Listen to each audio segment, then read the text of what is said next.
And now live from Kyiv, John Herbst, the former U.S. ambassador to Ukraine. Ambassador Herbst, these days the director at the Atlantic Council's Eurasia Center. Welcome back. What would you add first on the peace talks from Istanbul in terms of what you're hearing before we talk about what happened this weekend? Well, Mr. Halil raised the important points that were achieved, meaning a limited prisoner exchange, and Ukrainians believe that Russia may also be returning some of the children, some of the 20,000 children that the Russians have kidnapped from Ukraine.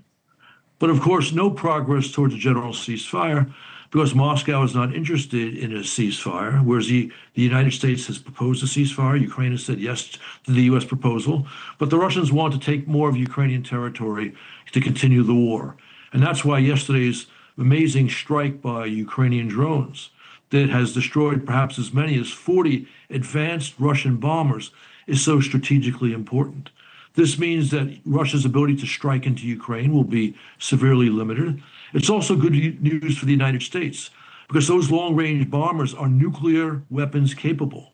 So now, if the Ukrainian estimate is right, that 34% of the Russian bomber fleet is damaged, that means that's 34% of the bomber fleet that can send nuclear weapons to the United States are out of commission. A very big plus for American nuclear security. Let's talk a little bit more about that. Again, projecting from the tablet here on Operation Spiderweb, to your point, if Zelensky and company's numbers are right, 1.5 years to plan, 117 drones, 41 planes destroyed. That's that 34% number.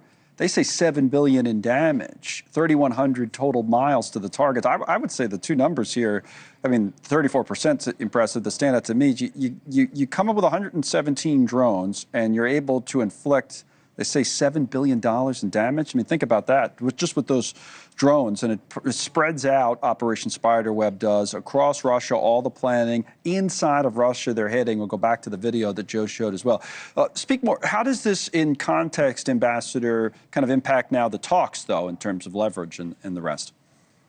Well, the Russians believe, Putin believes, that time is on his side.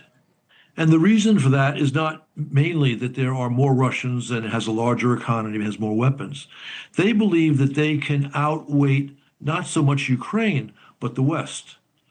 If Western support for Ukraine, which comes down most importantly to American weapons, ceases, Russia could actually take much more of Ukraine and establish its control over Ukraine, and then move further west to provoke NATO nations like Estonia, Latvia, Lithuania, Poland, Romania.